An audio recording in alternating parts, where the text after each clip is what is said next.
अस्सलामु अलैकुम वरहमतुल्लाहि वबरकातुहू। अल्हम्दुलिल्लाहि कफ़ा व सलामुन अला इबादिहिल्लज़ीना इस्तफ़ा, अम्मा बाद। औज़ु बिल्लाहि मिनश शैतानिर रजीम, बिस्मिल्लाहिर रहमानिर रहीम। इन्नल्लाह यअमुरुकुम अन तुअद्दुल अमानाति इला अहलिहा रब्बि इश्रह ली सदरी व यस्सिर ली अमरी वहलुल उक़दतम मिन लिसानी यफ़क़हू क़ौली रब्बि ज़िदनी इल्मा सुब्हानका ला इल्म लना इल्ला मा अल्लमतना इन्नका अंतल अलीमुल हकीम। अल्लाहुम्मा सल्लि अला मुहम्मद व अला आलि मुहम्मद कमा सल्लैता अला इब्राहीम व अला आलि इब्राहीम इन्नका हमीदुम मजीद। अल्लाहुम्मा बारिक अला मुहम्मद व अला आलि मुहम्मद कमा बारकता अला इब्राहीम व अला आलि इब्राहीम इन्नका हमीदुम मजीद। मोहतरम सामीन कराम, बुज़ुर्गों, दोस्तों, साथियों, ख़वातीन इस्लाम और प्यारे बच्चों, मैंने सूरह निसा सूरह नंबर 4 की आयत नंबर 58 आप लोगों के सामने पढ़ी है। आज मेरा टॉपिक है, उन्वान है अपने मामलात साफ़ रखिए। सबसे पहले अल्लाह रब्बुल आलमीन का बेइंतहा शुक्र और एहसान है कि हम और आप यहाँ जमा है। अल्लाह ताला हम तमाम लोगों की हाज़िरी को कबूल फरमा ले, आमीन। उसके बाद मैं आप तमाम हज़रात का शुक्रिया अदा करता हूँ कि आप लोगों ने मुझे यहाँ आने की दावत दी। अल्लाह मुझे हक़ बात कहने, खुद अमल करने और लोगों तक पहुँचाने की तौफ़ीक दे, आमीन। आज मैं नमाज के बारे में बात नहीं करूँगा, रोज़े के बारे में बात नहीं करूँगा, ज़कात के बारे में बात नहीं करूँगा और हज के बारे में तो बात करूँगा ही नहीं। तो बात किसकी करेंगे मौलवी साहब? आज बात होगी लेन देन के बारे में, मामलात के बारे में, व्यवहार के बारे में, ताल्लुकात के बारे में। अपने यहाँ कुछ भाई ऐसे हैं, लेना कभी न देना, ले लिए खाए बैठे हैं। भाई कब चुकाइएगा? हम किसी का खाते हैं कि आपका खा जाएंगे? कर्ज लिए बैठे हैं। भाइयों के साथ उनका मामला सही नहीं है, बहनों के साथ सही नहीं है, बहन का हक मारे बैठे हैं। विरासत में, मीरास में बहन को नहीं दे रहे हैं। कुछ लोग क्या बोलते हैं कि बहन ने माफ़ कर दिया। आप पूछिए, इतना बड़ा मजमा है, अगर मैं पूछ लूँ कि आप लोगों ने अपने वालिद साहब के गुजरने के बाद बहनों को दिया, तो लोग बोलेंगे अरे मौलवी साहब बहनों ने माफ़ कर दिया। अब सवाल ये पैदा होता है कि बहनों ने माफ़ कर दिया, कभी ये भी तो होना चाहिए कि बहनों खुश हो जाओ, हम भाइयों ने माफ़ कर दिया। आज तक मुझे कोई नहीं मिला कि हम भाइयों ने माफ़ कर दिया और बहनों ने बांट लिया, नहीं। आज उसी में बात करेंगे। कितने लोग ऐसे हैं, भाई की ज़मीन खाए बैठे हैं, बहन की ज़मीन, बहन का हिस्सा, पड़ोस की ज़मीन, और कितने लोग दबंग हैं। कुछ लोगों ने मदरसे का खा लिया, मस्जिद का खा लिया, कब्रिस्तान का खा लिया, कफन का खा लिया, औकाफ की ज़मीन खाए बैठे हैं, हड़प किए हुए हैं। आज उसी में बात होगी। क्या मालूम मौत कब आया है, किसको जाना पड़े। अपना मामला साफ रखिए।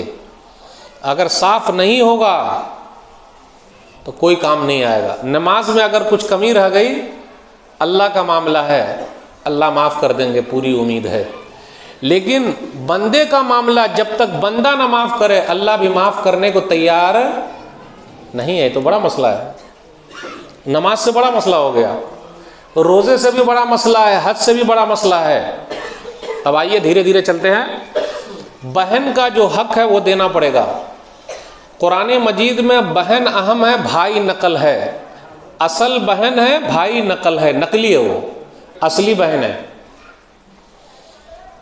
कुरान करीम की आयत सूरह निसा सूरह नंबर 4 आयत नंबर 11, यूसिकुमुल्लाहु फी औलादिकुम लिज़्ज़करि मिस्लु हज़्ज़िल उन्सयैन। अल्लाह ताला तुमको वसीयत करता है तुम्हारी औलाद के बारे में, लड़के के लिए 2 लड़की के बराबर है। तो लड़के के लिए तो लड़का अहम नहीं है, लड़की अहम है। और अहम ही को हमने ख़त्म कर दिया, उसको दिया ही नहीं, और नहीं दे रहे हैं हम और आप। कुछ लोग देते भी है तो कहाँ दे रहे हैं? खेत में, खलियान में। गौर से सुनिएगा, बहन का हिस्सा है खेत में भी, खलियान में भी, दुकान में भी, मकान में भी, नोट में भी, पैसा में भी, सब में हिस्सा है। जो अब्बा छोड़ के मरे हैं वो देना पड़ेगा, और जिसने भी नहीं दिया वो जालिम है। और हम में बहुत सारे लोग जुल्म किए बैठे हैं, देना पड़ेगा चाहे जो भी हो जाए। कितने लोग देकर एहसान कर रहे हैं और रिश्ता तोड़ लेते हैं। अगर बहन ने मांग लिया तो रिश्ता तोड़े बैठे हैं। मैं ऐसे लोगों को जानता हूं, भाइयों में बड़ी दोस्ती थी, लेकिन जब दुश्मनी हुई तो भाई का जनाजा उठा तो जनाजे में भी शरीक होने के लिए तैयार नहीं है। एक को मैं जानता हूं, आप लोग भी जानते हैं। जनाजे को ले जाना है, गांव घर में आप जाइए तो गांव घर में पहले दीवार नहीं होती थी, वो टाट का बनता था, पतला पतला बना लेते थे। बहुत पतली पतली गली होती थी, रास्ते होते थे।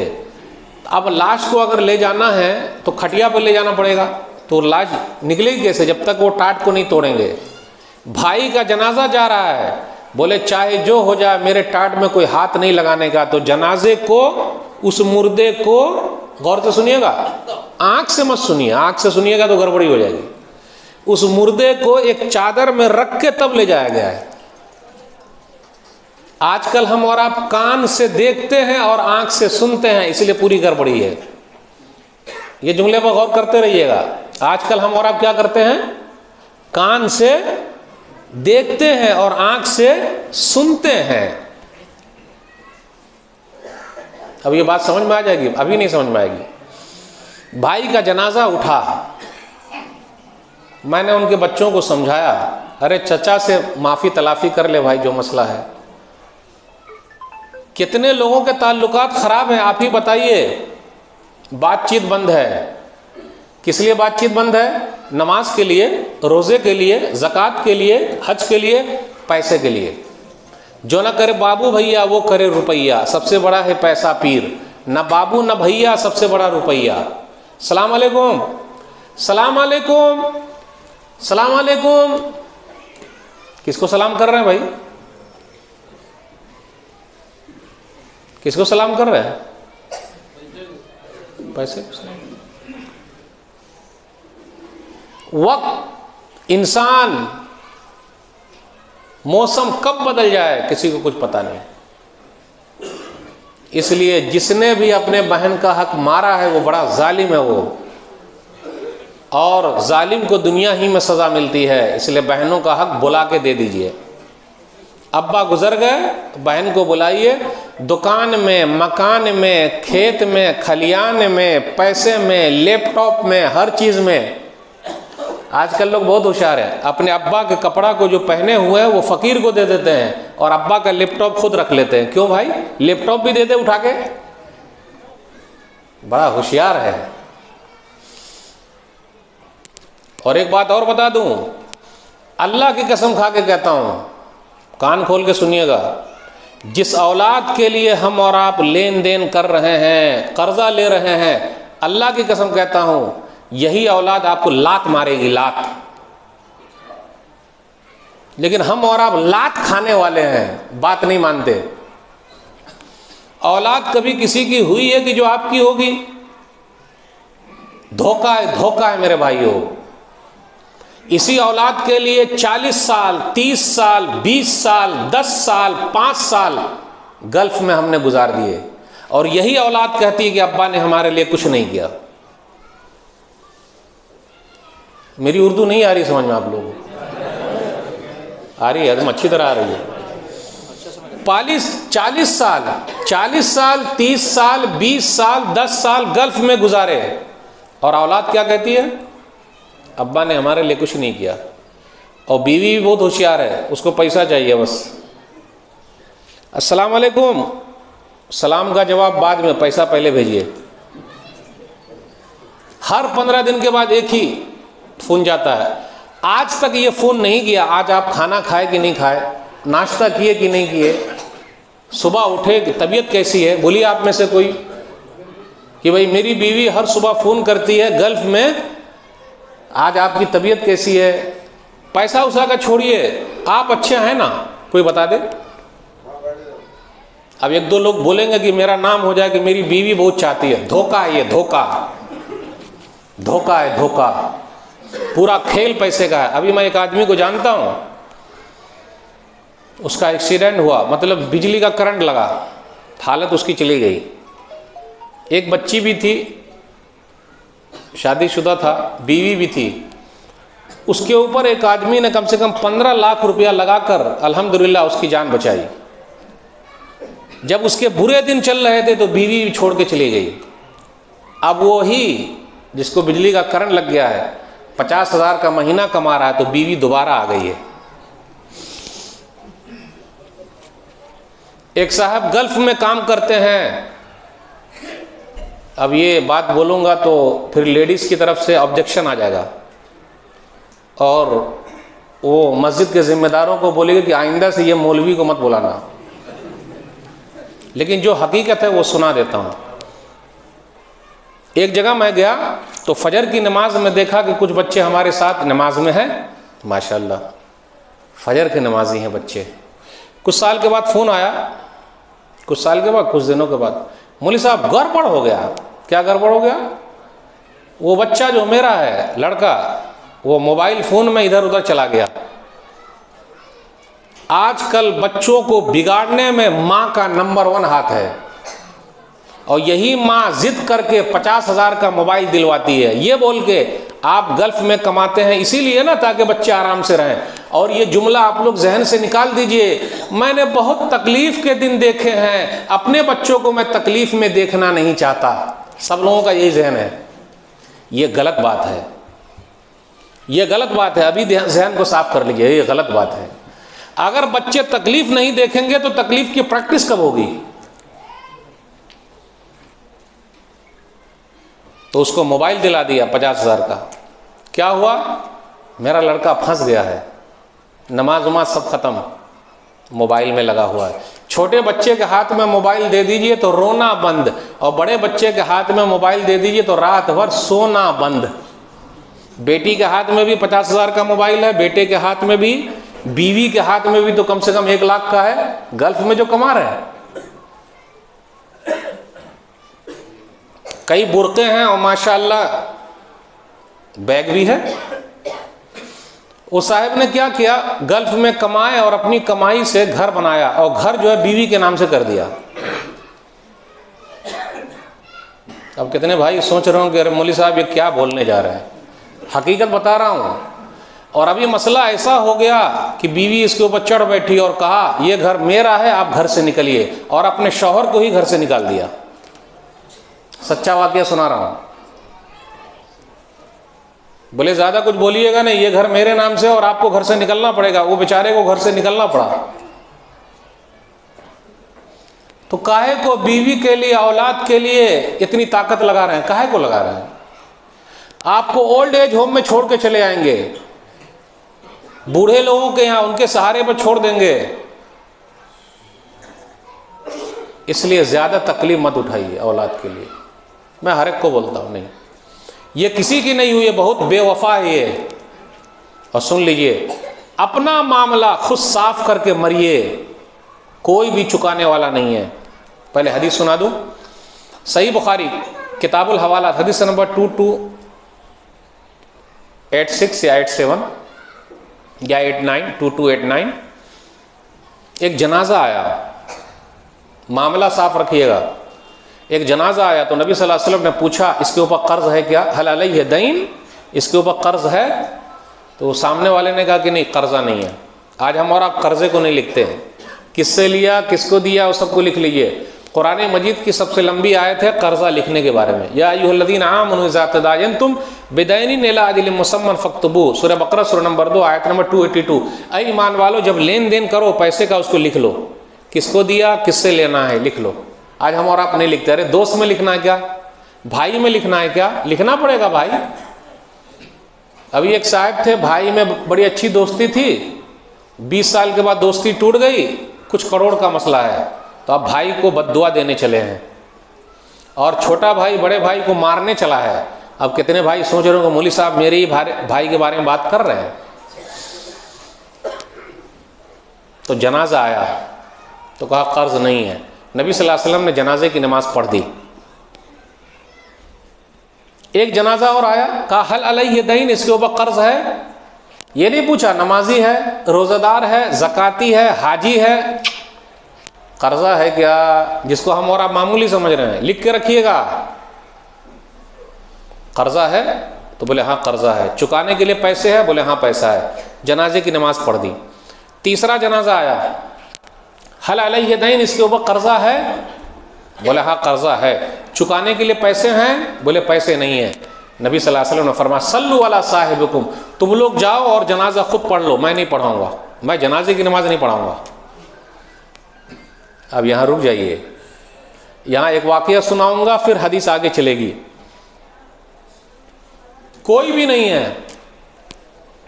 जब नबी सल्लल्लाहु अलैहि वसल्लम ने ऐसा फरमा दिया कि अब मैं जनाजा नहीं पढ़ाऊंगा, तुम लोग पढ़ लो, पूरे मजमे में एक सहाबी खड़े हो गए जिनका नाम था अबू क़तादा रज़ियल्लाहु ताला अन्हु। वो मुर्दे के कोई रिश्तेदार थे कि नहीं थे पता नहीं, दोस्त थे कि नहीं पता नहीं। आज दोस्ती यारी सिर्फ पैसे की है, याराना सिर्फ पैसे का है भाई। दुनिया मतलबी है और दुनिया बड़ी बेवफा है, धोखे में मत रहिएगा। ये दुनिया इतनी बड़ी बेवफा है कि जिसने वक्त के नबी को मिस्र के बाजार में भेज दिया। वक्त के नबी का नाम यूसुफ अलैहिस्सलाम, बाजार में भेज दिया। तो आपको दुनिया सर पे उठा के रखेगी, धोखे में हम और आप। एक सहाबी खड़े हो गए अबू क़तादा रज़ियल्लाहु ताला अन्हु और कहा अलैहि दैनुहु या रसूल अल्लाह, अल्लाह के रसूल सल्लल्लाहु अलैहि वसल्लम, इस आदमी के ऊपर जितना कर्ज है मैं चुकाऊंगा, आप इसके जनाजे की नमाज पढ़ दीजिए। फिर नबी सल्लल्लाहु अलैहि वसल्लम ने पढ़ दी। अब एक वाकया सुन लीजिए भाइयों, सुनो सुनो सुनो। 15 लाख, जब तक 15 लाख का मसला हल नहीं होगा ये मुर्दा दफन नहीं हो सकता। और मुर्दे के 3 बेटे थे। आजकल हमारे बेटे भी पानी पिलाते हैं और बेटी भी पानी पिलाती है। इस उर्दू पर गौर कीजिएगा, बेटा भी पानी पिलाता है और बेटी भी पानी पिलाती है।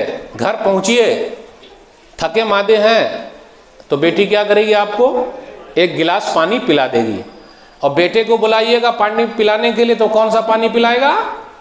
अब्दुल्ला, अब्दुर्रहमान, इब्राहिम, बेटा सुन, पापा आ रहा हूँ, आ रहा हूँ, अरे सुन, आ रहा हूँ अब्बू, गेम खेल रहा है।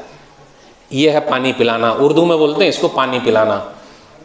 लोग क्या बोलते हैं, जब बेटा पैदा होता है मुंह मीठा कीजिए, चाचा बोलने वाला आ गया, दादा बोलने वाले आ गया। अब मोटा माल जो आ गया है, दान दहेज में खूब मिलेगा।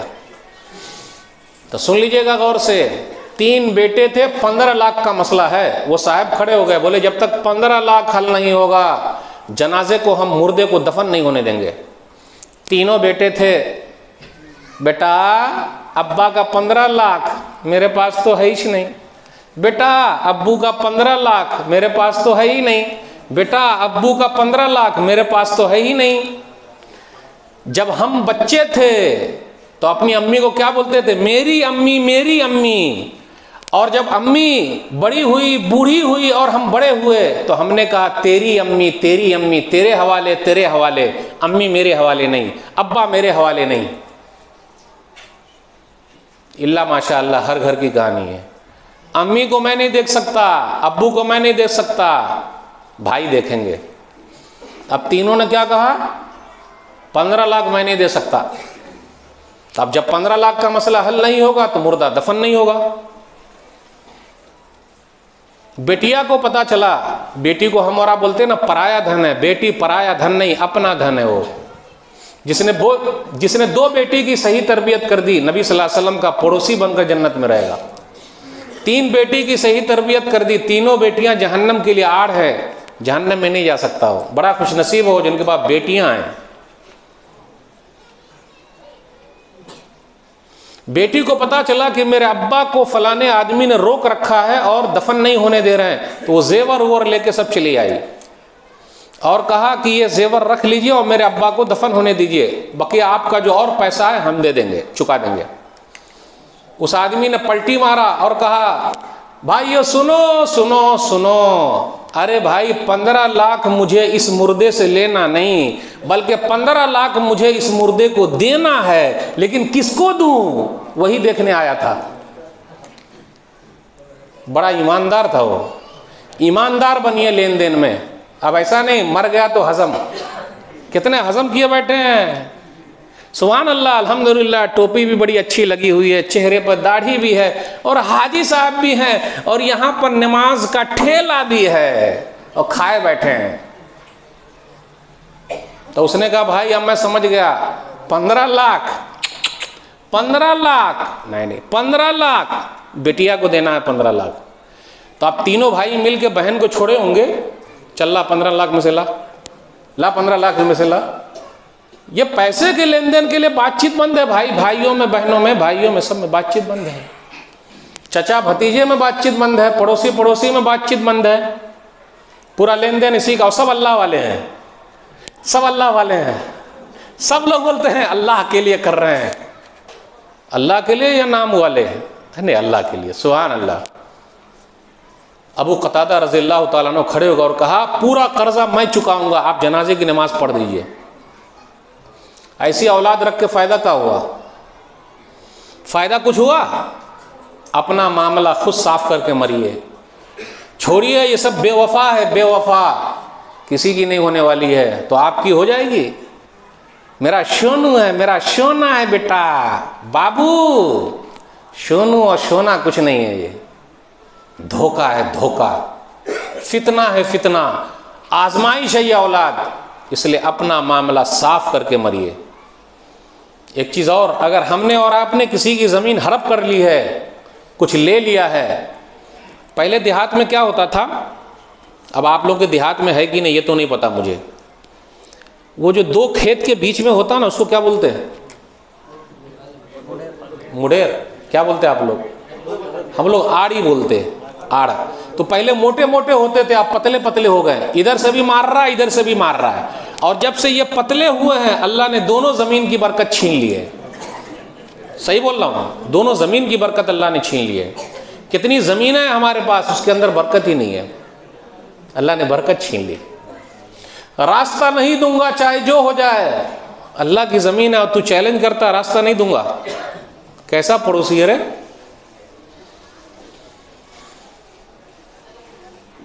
कैसे लोगों को भीख मांगते हुए हमने देखा है, और आपने भी देखा है भीख मांगने वाले को आज महलों में है, महलों में रहने वाले भीख मांग रहे हैं। मैं रमज़ान में अक्सर इधर उधर जाते रहता हूँ। एक जगह एक रमज़ान में गया तो देखा एक साहब मस्जिद के बाहर भीख मांग रहे हैं। किसी ने कहा मौलवी साहब आपको पता है ये आदमी कौन है?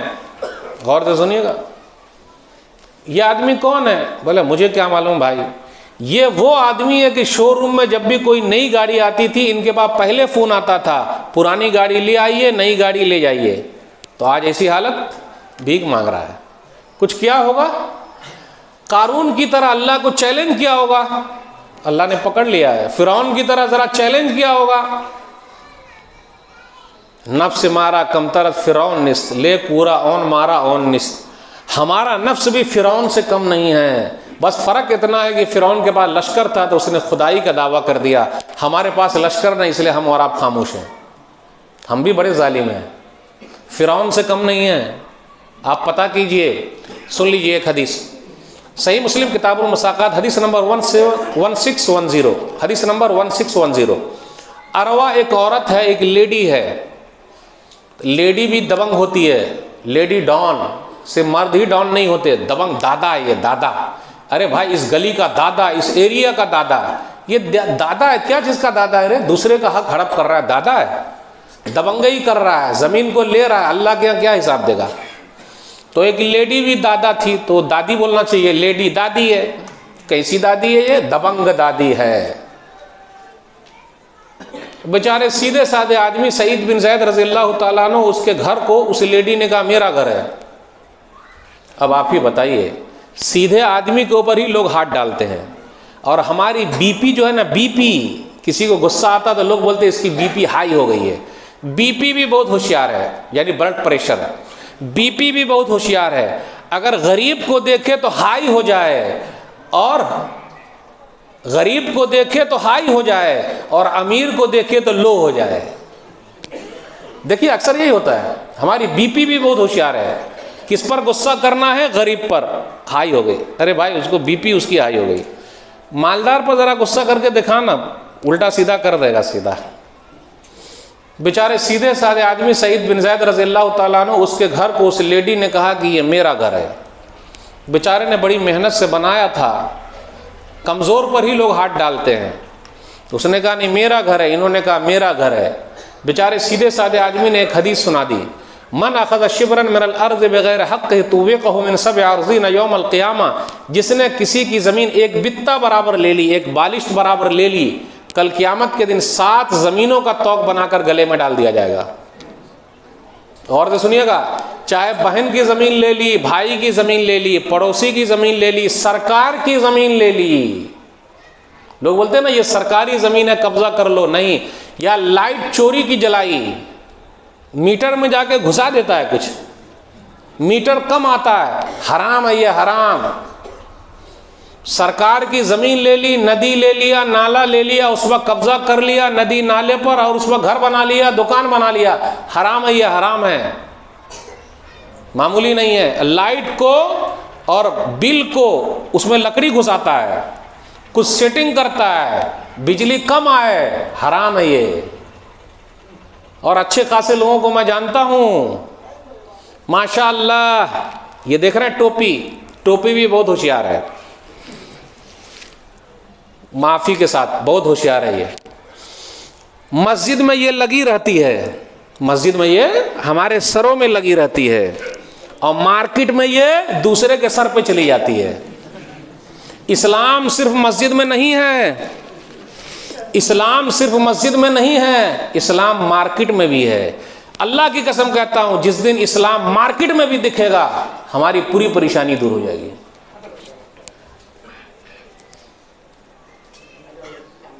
वो वाली हदीस भी सुनाना था, याद करके ज़रा याद दिला दीजिएगा, पहले ये हदीस मुकम्मल कर लो। अरवा ने कहा कि नहीं ये घर मेरा है। सईद बिन ज़ैद रज़ियल्लाहु ताला अन्हु, जो उमर बिन ख़त्ताब रज़ियल्लाहु ताला अन्हु के बहनोई हैं, 10 खुशनसीब सहाबा में से दुनिया ही में जन्नत की बशारत मिली है। उसने कहा नहीं मेरा घर है ये। वो औरत नहीं मानी, हदीस सुनाया, अब इनके हाथ उठ गए।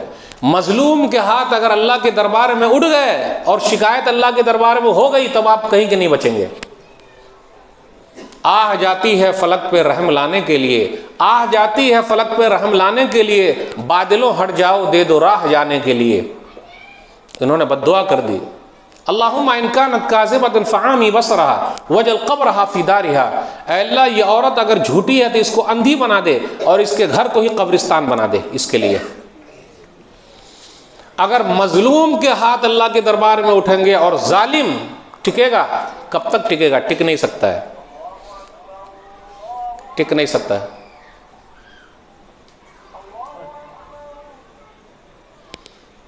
जालिम टिक नहीं सकता, कब तक टिकेगा?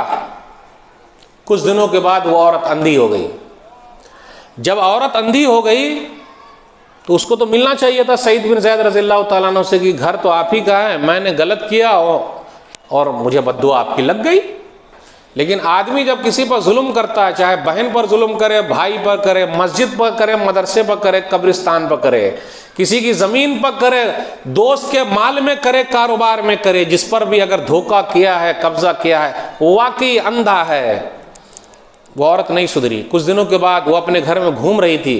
पहले गांव घर में आप देखिएगा कुएं घर ही में होते थे पानी निकालने के, तो वो घूम रही थी और उसके बाद कुएं में गिर गई। वो घर जैसा पड़ा था पड़े का पड़े रह गया, इसको बद्दुआ लगी और ये दुनिया से चली गई। हम और आप जिसका हड़प किए हुए हैं यही छोड़ के जाना है, और जिस औलाद के लिए हम और आप कर रहे हैं यही औलाद आपको लात मार के भगाएगी। गौर से सुनिएगा, लात, जूता। अरे कितने वीडियो में हमने और आपने देखा नहीं कि बाप को मारा, माँ को मारा, लाठी से मारा, डंडे से मारा और घर से निकाल दिया। माँ भीख मांग रही है, बाप भीख मांग रहा है, फायदा क्या है? तो जालिम को जुल्म की सजा मिलेगी और मजलूम की बद्दुआ लगती है। इसलिए मेरे भाइयों, किसी के साथ जुल्म मत कीजिए, अपने मामलात को साफ रखिए। आइए, कुछ भाई अपने यहाँ ऐसे हैं कर्जा ले लेते हैं, कब चुकाइएगा? 6 महीने के बाद। ठीक है, 6 महीना हो गया। जब 6 महीना हो गया तो जाके मिल लीजिए कि भाई साहब चुका दे रहा हूं या कुछ दिन का और टाइम दीजिए। पहली बात, जब कर्ज किसी से लेना हो तो पीछे पड़ा हुआ है, पीछे पड़ा हुआ है, अंकल बस आप आखिरी उम्मीद हैं। हर जगह घूम के चलाया और तेल मालिश करके शीशे में उतार कर और कर्जा ले लेता है। जब ले लिया और जब हमको वापस लेने की बारी आई तो हम भिखारी बन गए और दुश्मनी भी हो गई, देता भी नहीं है। अगर ज़्यादा कुछ होगा तो मोबाइल स्विच ऑफ, या ज़्यादा कुछ हुआ तो सिम बदल लिया, ज़्यादा कुछ हुआ तो पतली गली से चला गया, ज़्यादा कुछ हुआ तो इलाका ही छोड़ दिया, मिल ही नहीं रहा है। कर्जा लिए हुआ और जब भी अगर मुलाकात, अरे भाई हम वो नहीं है जो किसी का खा जाते हैं, आपका खा जाएंगे क्या? हदीस के अंदर क्या है? सही बुखारी किताबुल हवालात हदीस नंबर 2287, मतलुल गनी जुल्मुन, मालदार आदमी का टाल मटोल करना जुल्म है। दुकान पर दुकान बना रहे हैं, मकान पर मकान बना रहे हैं और कर्जा वापस नहीं कर रहे हैं। उम्रा पर उम्रा जा रहे हैं और सेल्फी ले लेकर डाल रहे, आज मैं यहाँ हूँ, आज चक्कर लगा रहा हूँ, आज ये है, तवाफ कर रहा हूँ, सबको दिखा रहा है, उम्रा करने गया है। वाह भाई वाह, नेकी कर फेसबुक पे डाल दे पूरी, और कर्जा चुकाने की बारी आए तो देता हूँ ना, देता हूँ ना, देता हूँ ना, टाल मटोल मत कीजिए। जैसे मौका आया ख़त्म, भाई वापस तो वापस, मामला साफ रखिए। नमाज आपकी जितनी साफ है उसका मामला अल्लाह से है, मामलात आपके जितने साफ है उसका मामला इंसान से है। इंसान का मामला जब तक साफ नहीं होगा, अल्लाह का मामला आप लाख साफ किए रहिए, अल्लाह माफ़ नहीं करेंगे। लोगों की बहुत भूल चुके हैं अपने यहाँ। नमाज सही पढ़ते रहो, नमाज में सही रहो, चाहे सबका खाए बैठो, ऐसा नहीं चलेगा मेरे भाइयों। लेन देन सही रखिए। एक चीज़ और है, कर्ज अगर हमने और आपने किसी से लिया तो उसकी चुकाने की भी फिक्र कीजिए। पहले के लोग चुकाने में बहुत आगे आगे थे। एक दो हदीस सुना के मैं अपनी बात ख़त्म करूँगा। एक हदीस है सही बुखारी किताबुल कफ़ाला हदीस नंबर 2291। भाई साहब कर्जा दीजिए 1000 दीनार। एक दीनार अभी कितने का आ रहा है भाई? 2024 की बात कर रहा हूँ। एक दीनार कितने का आएगा? हाँ, अपना इंडियन रुपया एक दीनार 250। फरमान भाई 250, तो 1000 दीनार का कितना हो गया? हिसाब में भी हम लोग बहुत पीछे हैं, हिसाब में भी बहुत पीछे हैं।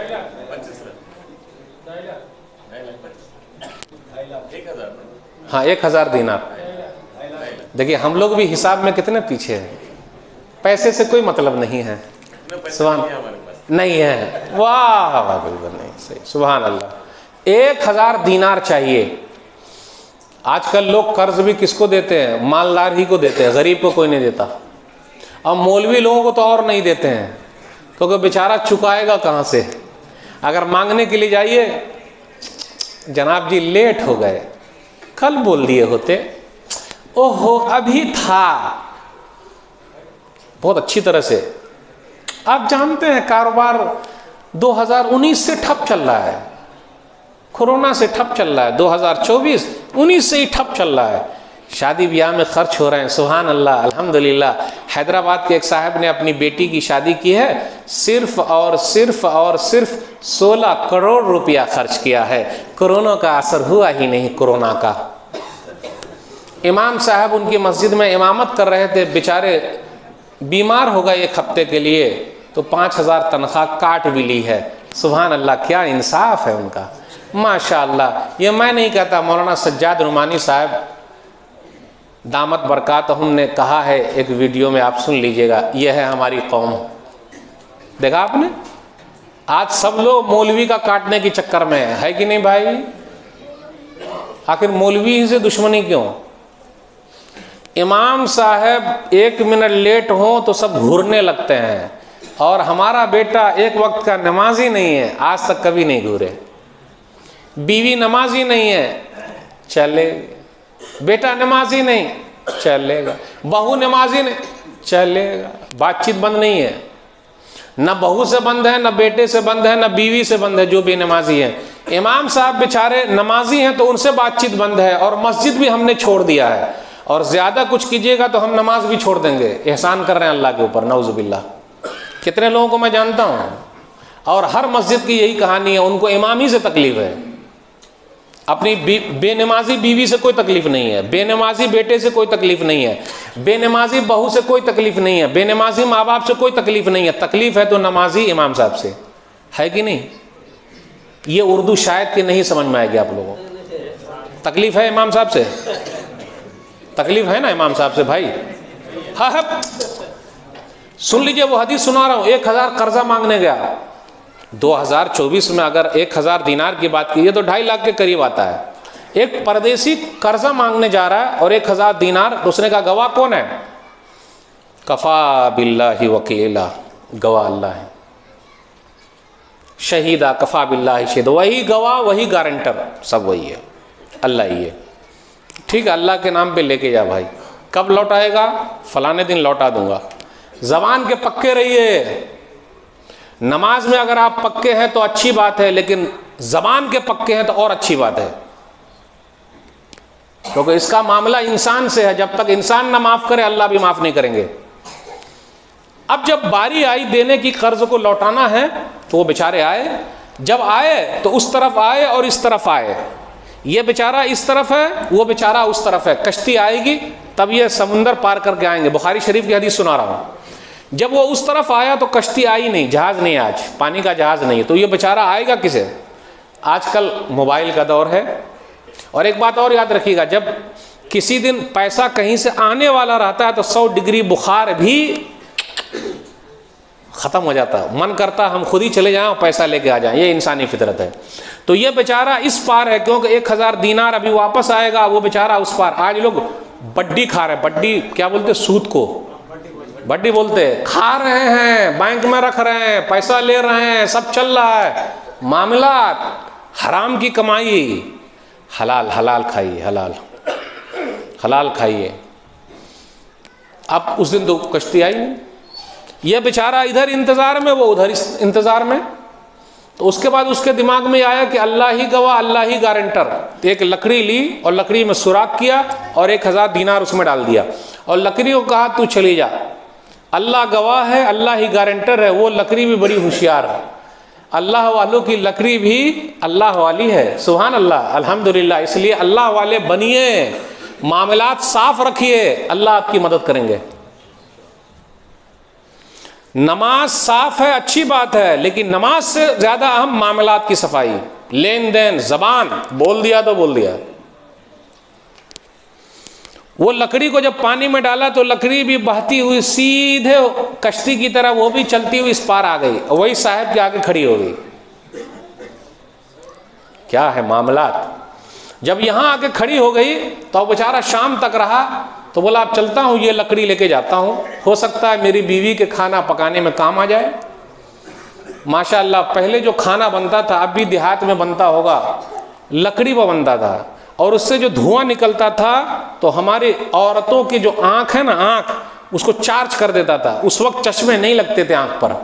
जब तक हमारे घरों में लकड़ियों पर खाने बने हैं, हमारी औरतों के आँख पर चश्मे नहीं लगे हैं। और जब से हमारे घरों में गैस आ गए हैं, हमारे पेट में भी गैस घुस गया है। सही बोल रहा हूँ? बोले मौली साहब खोल के बोलते हैं, सही बात है। और हमारी लेडीज के आंखों पर भी चश्मे लग गए हैं। पहले के ज़माने की जो लेडीज सब है, 10-10 बच्चे, 15-15 बच्चे, खेत में भी काम करती थी, घर में भी काम करती थी, और इतनी तंदुरुस्त है माशाल्लाह। अभी 70 साल की, 80 साल की। आजकल की अगर 15 साल 20 साल की लड़की का हाथ पकड़ ले तो हाथ छुड़ा ना सके, इतनी बहादुर है वो। और वही लकड़ी का खाना, धुआं वाला खाना। ये बेचारा लकड़ी लेकर जब घर गया तो लकड़ी को तोड़ा तो उसके अंदर 1000 दिनार। दूसरे दिन बेचारा, देखिए कितनी फिक्र है, वो 1000 दिनार लेकर फिर आगे खड़ा हो गया। कश्ती आई, कश्ती में बैठा, फिर इस तरफ चलाया, भाई साहब आप अपना 1000 दिनार ले लीजिए। हम और आप होते तो ला भाई जल्दी ला। फिर उसके बाद जरा मुंह बनाते, अरे तुम लोग तो ऐसे हो, जब लेना हो तो ले लेते हो और बहाना बनाते हो, कश्ती नहीं आई। अल्लाह आइंदा ऐसा मत करना।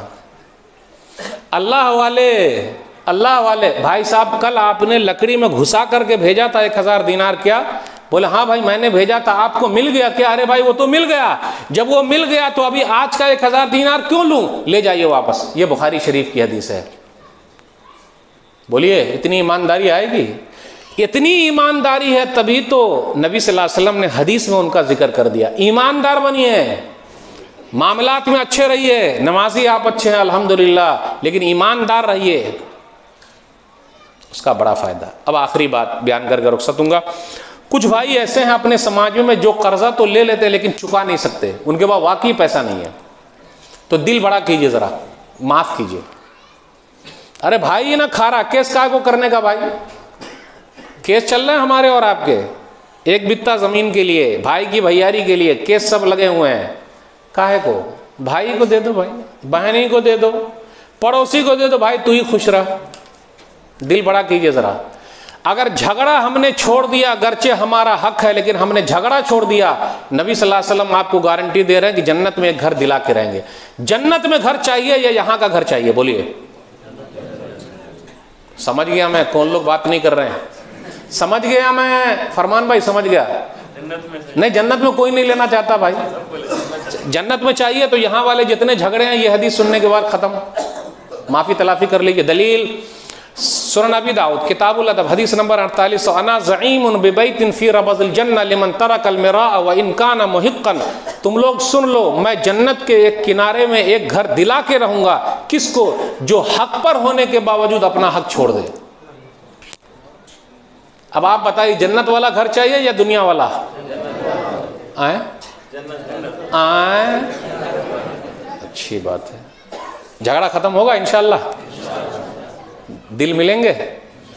दिल मिलने में बहुत टाइम लगता है, हाथ तो मिल सकता है, हाथ मिल सकता है, दिल मिलने में बहुत टाइम लगता। दिल मिलाइए, हाथ भी मिलाइए, माफ कीजिए, काहे को बातचीत बंद किए हुए हैं।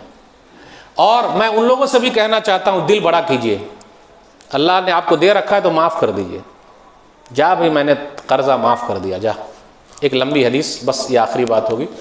सही मुस्लिम किताब ज़ुहद हदीस नंबर 3006, उबादा बिन वलीद बिन उबादा बिन सामित चले जा रहे हैं अपने अब्बा के साथ, तो देखा अबू युस्र सहाबी भी अपने नौकर के साथ, दोनों एक ही ड्रेस में एक रजिस्टर लिए हुए जा रहे हैं। तो उबादा बिन वलीद बिन उबादा बिन सामित ने कहा अबू युस्र से, चचा जान बहुत गुस्से में दिख रहे हैं आप। भतीजा गुस्से वाली बात है। क्या गुस्से वाली बात है? फलाने आदमी ने मेरा कर्जा लिया था, रजिस्टर में सब नाम लिखा हुआ था, जब मैं मिलने के लिए गया तो वो मिले ही नहीं। अब पूरा अंदाज वो बताए कैसे मिलने के लिए गया। मैं घर से कहा भाई साहब अब आइए, आपकी बारी है, आपको कर्जा वापस करना है, आपका नाम लिखा हुआ है, वो निकले ही नहीं। तो एक बच्चा निकला, तो मैंने उससे पूछा फलाने भाई घर पर हैं? तो बोले हाँ घर पर हैं। आपकी आवाज़ सुन के अम्मी की चारपाई के नीचे जाके घुस गए हैं। मुस्लिम शरीफ की हदीस सुना रहा हूँ, मुस्लिम शरीफ की हदीस सुना रहा हूँ। जब वाकई हमारे पास पैसा नहीं होता देने का तो हालत यही होती है, हालत यही होती है। इसलिए कर्जा देने वालों से मैं अपील करता हूँ, जिनको आपने कर्जा दिया है, अगर बेचारा वाकई ऐसा मजबूर है तो अल्लाह के लिए माफ़ कीजिए, अल्लाह जन्नत में घर बनाएंगे आपके लिए, माफ़ कर दीजिए। तो अब इन्होंने, सहाबी ने कहा ए भाई साहब तू घर के अंदर छुपा हुआ है और चारपाई के नीचे घुसा हुआ, चल निकल भाई, आ जा बाहर आ जा। तो वो साहब आए और कहा देखिए आप रसूलुल्लाह सल्लल्लाहु अलैहि वसल्लम के सहाबी हैं, मेरे पास पैसा वापस करने के लिए नहीं है, अगर मैं बोलूँगा तो झूठ बोलूँगा, और वाकई झूठ बोलना पड़ता है। कर्ज वापस करने का नहीं तो कितने झूठी चीज़ें, कितने लोग सुसाइड कर लेते हैं, मर जाते, बड़े मसाइल हो जाते। ज़िंदगी को मत मारिए, कर्जे बहुत कम लीजिए, इंतहाई मजबूरी में। अब महल बनाने के लिए कर्जा ले रहे हैं, बैंक से लोन ले रहे हैं, और हाजा मिन फजल रब्बी लिख रहे हैं, ये मेरे रब का फजल है, गरचे वो सूद से बना हुआ है। वाह रे मुसलमान, हाय रे मुसलमानी। भाई साहब वाकई पैसा नहीं है देने का? बोले नहीं। अल्लाह अल्लाह, अल्लाह की कसम, अल्लाह की, वल्लाह वल्लाह, अल्लाह की कसम, अल्लाह की कसम। अपने नौकर से कहा रजिस्टर निकाल, इनका नाम कहाँ है? बोले यहाँ नाम है, ला इधर आप देख, यह आपका नाम है, कर्जा आपको चुकाना था, लीजिए बेटा इस नाम को काट दे। नाम काट दिए। भाई साहब सुनिए, आपका नाम मैंने काट दिया, जब होगा तो दे दीजिएगा, नहीं होगा तो माफ़, लेकिन वैसे नहीं माफ़ कर रहा हूँ। आप मालदारों से अपील है मेरा, माफ़ कर रहा हूँ, मेरे इन आँखों ने देखा है, मेरे इन कानों ने सुना है। प्यारे नबी सल्लल्लाहु अलैहि वसल्लम के वो बोल, मन अनज़रा मोसिरन औ वज़अन अज़ल्लहुल्लाहु फ़ी ज़िल्लिही यौमल क़ियामा, जो किसी परेशान हाल के लिए आसानी कर दी, जो किसी परेशान हाल के लिए आसानी कर दी या कर्जा माफ़ कर दिया, कल क़यामत के दिन अल्लाह अपने साया में जगह देंगे। बस यही हदीस मेरे सामने, इसलिए मैंने तेरा कर्जा माफ़ कर दिया। दिल बड़ा कीजिए। कई लोग मुझसे पूछते हैं मौलवी साहब केस कर दूं? नहीं, दिल बड़ा कीजिए, अल्लाह अपने साये में आपको जगह देंगे। तो भाइयों, मामला साफ रखिए, जितनी चादर है पैर वहीं तक ले जाइए, ताम झाम नहीं। और घर की लेडीज सब तो मजबूर कर करके शादी ब्याह में कर्जा लाइए, ये कीजिए वो कीजिए, ताम झाम सबको पूरा करना पड़ता है। काहे को? लवाज़िमात, नुमाइश, उससे बाज रहिए। ये चंद बातें थी। अल्लाह से दुआ है, अल्लाह हम में से जो परेशान हाल है उसकी परेशानी को दूर कर दे। जो कर्ज में डूबे हो अल्लाह उनके लिए कोई रास्ता निकाल दे। अल्लाह जिनका कारोबार ठप हो गया दोबारा उठा दे। जो परेशान है अल्लाह उनकी परेशानी को दूर, जिनको औलाद नहीं हो रहे अल्लाह अपनी रहमत से औलाद दे दे। फ़लस्तीन के मुसलमान अल्लाह मज़लूम है, जालिम का हाथ तू पकड़ ले और मज़लूम की मदद फरमा। मेरे भाई उन लोगों के लिए दुआ कीजिए। खाने के लिए नहीं है, उनके पीने के लिए नहीं है, नमाज़ पढ़ने के लिए मस्जिद नहीं है, मदरसे नहीं है, कुछ भी नहीं है, घर नहीं है, छत नहीं है, मकान नहीं है, दरो दीवार सब खत्म हो गए, सब बरसाए। 25-30 लाख लोग बेघर पड़े हुए हैं। कैसे हैं हम और आप? कितनी अच्छी हालत में। अल्लाह का शुक्र अदा करें, उन लोगों के लिए दुआ करते रहें। ये चंद बातें थी। अल्लाह से दुआ है अल्लाह कहने सुनने से ज़्यादा अमल की तौफीक दे। आमीन। वस्सलामु अलैकुम रहमतुल्लाहि व बरकातुहू। एक अहम ऐलान जो करना था कि मैंने गाँव में अल्हम्दुलिल्लाह लड़कियों के मदरसे की बुनियाद